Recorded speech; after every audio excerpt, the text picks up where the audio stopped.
Iran युद्ध के बाद अपनी पहली प्राइम टाइम राष्ट्र के नाम संबोधन में अमेरिकी राष्ट्रपति डोनाल्ड ट्रंप जो कहने जा रहे थे उसे सारी दुनिया टकटकी बांधे देख रही थी। ट्रंप ने अमेरिका के ईरान युद्ध से निकलने की एक तरह से घोषणा कर दी, लेकिन साथ ही ये भी कह दिया कि अगले 2 से 3 हफ्ते में ये युद्ध समाप्त हो जाएगा। ट्रंप ने खुद ही अपने जीत की घोषणा भी कर दी। साथ ही स्ट्रेट ऑफ होर्मुज नाम के बेहद जरूरी समुद्री रास्ते के मुद्दे पर ट्रंप ने पल्ला ही झाड़ लिया। डोनाल्ड ट्रंप के संबोधन की 5 बड़ी बातें पहले हम आपको बता देते हैं, उसके बाद उनके भाषण के विस्तार में भी चलेंगे। ट्रंप ने एक बार फिर से युद्ध के लिए 2 से 3 हफ्ते वाली समय सीमा दे दी है। ट्रंप ने कहा कि अगले 2 से 3 हफ्तों में हम ईरान को पाषाण युग में वापस लाने जा रहे हैं जहां वे हैं। उन्होंने कहा कि अमेरिकी सेनाएं अपने सभी युद्ध क्षेत्र लक्ष्यों को बहुत जल्द पूरा कर लेंगी। ट्रंप ने कहा कि ईरान में लक्ष्य हासिल करने के करीब है अमेरिका। ट्रंप ने कहा कि आज रात मुझे ये कहते हुए खुशी हो रही है कि ये मुख्य रणनीतिक उद्देश्य पूरे होने वाले हैं। उन्होंने कहा कि इन पिछले 4 हफ्ते में हमारे सशस्त्र बलों ने युद्ध के मैदान पर तेज, निर्णायक, भारी जीत हासिल की है, ऐसी जीतें जो पहले बहुत कम लोगों ने देखी। ट्रंप ने यह भी कहा कि ईरान की नौसेना खत्म हो चुकी है, वायुसेना तबाह है और अधिकतर टॉप नेता मारे जा चुके हैं। ट्रंप ने दावा किया कि जैसा कि हम बोल रहे हैं, इस्लामिक रिवॉल्यूशनरी गार्ड कॉर्प्स की उनकी कमान और नियंत्रण को नष्ट किया जा चुका है। मिसाइलों और ड्रोन लॉन्च करने की उनकी क्षमता नाटकीय रूप से कम हो गई है और उनके हथियारों, कारखानों और रॉकेट लॉन्चरों को टुकड़े टुकड़े कर दिया जा रहा है। एक बड़ी बात ट्रंप ने कही कि होर्मुज से उन्हें खास मतलब नहीं। ट्रंप ने कहा कि उन देशों के लिए जिन्हें फ्यूल नहीं मिल सकता है, जिनमें से कई ईरान के पतन में शामिल होने से इनकार करते हैं, कुछ देरी से ही सही लेकिन साहस जुटाएं, इस जल डमरू मध्य में जाएं और इसे ले लें, इसकी रक्षा करें। ट्रंप ने देशों को अमेरिकी तेल बेचने का भी ऑफर दिया। इसके बाद एक बहुत दिलचस्प बात ट्रंप ने अपने संबोधन में कही। राष्ट्रपति डोनाल्ड ट्रंप ने कहा कि ईरान के नए नेता कम कट्टरपंथी और अधिक तर्कसंगत हैं। अमेरिकी अधिकारी युद्ध को समाप्त करने के लिए मध्यस्थों के साथ काम कर रहे हैं। बता दें कि डोनाल्ड ट्रंप के भाषण में ईरान युद्ध की जटिलताएं दिखी हैं, जिसमें अमेरिका के पैर बिल्कुल उलझ चुके हैं। ट्रंप की आंखों में वो अमेरिका का पैर फंसना साफ दिख रहा है। आपको दिखाते हैं डोनाल्ड ट्रंप ने होर्मुज और ईरान जंग पर क्या कुछ कहा। We're now totally independent of the Middle East, and yet we are there to help. We don't have to be there. We don't need their oil. We don't need anything they have, but we're there to help our allies. Many Americans have been concerned to see the recent rise in gasoline prices here at home. This short-term increase has been entirely the result of the Iranian regime launching deranged terror attacks against commercial oil tankers in neighboring countries that have nothing to do with the conflict. This is yet more proof that Iran can never be trusted with nuclear weapons. They will use them, and they will use them quickly. It would lead to decades of extortion, economic pain, and instability worse than we can ever imagine. The United States has never been better prepared economically to confront this threat. You all know that. We built the strongest economy in history.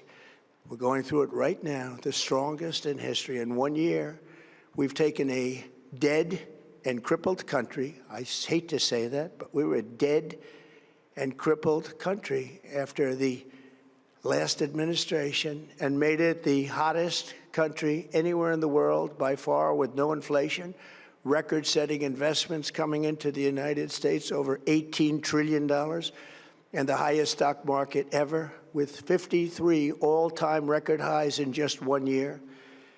It all positioned us to get rid of a cancer that has long simmered. It's known as the nuclear Iran, and they didn't know what was coming. They've never imagined it. Remember, because of our Drill Baby Drill program, America has plenty of gas. We have so much gas.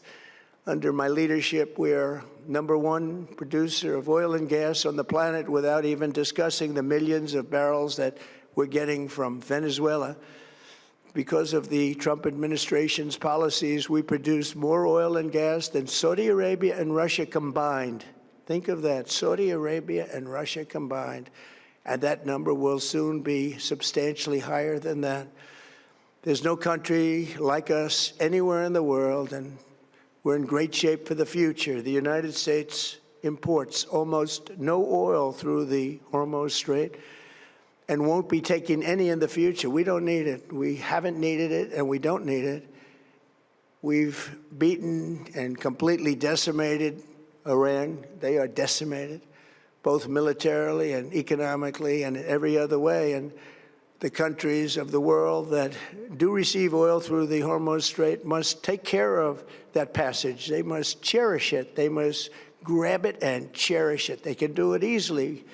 We will be helpful, but they should take the lead in protecting the oil that they so desperately depend on.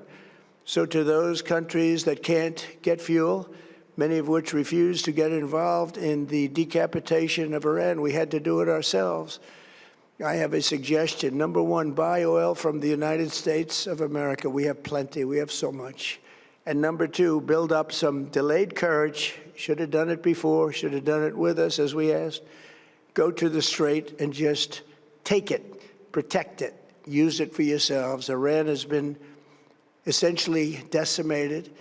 The hard part is done, so it should be easy.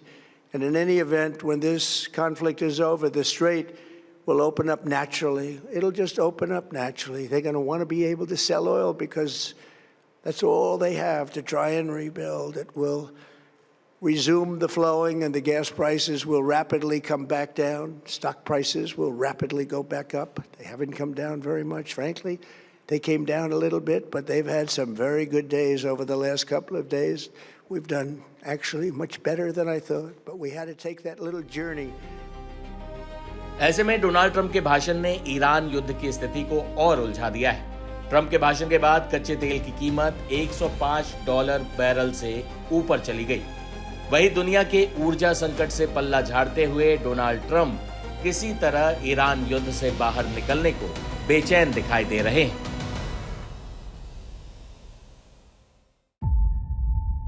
Zero हमने invent किया, हमने बताया दुनिया को, जहां योग है वहां रोग नहीं। सबसे पुरानी सभ्यता है हमारी। गुलामी से तो और देश भी लड़े भाई, पर आजादी के लिए अहिंसा का रास्ता बस हमारा था।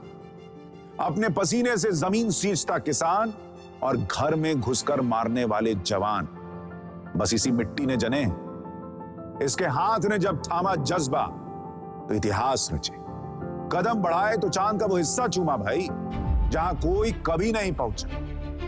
आज पूरी दुनिया में शान से लहरा रहा है तिरंगा, और इसके पीछे है गर्व से भरी अनगिनत कहानियां जो लिखी जा चुकी हैं और लिखी जा रही हैं, जिन्हें मैं सुनाऊंगा राष्ट्रगर्व रोज शाम 6:25 पर।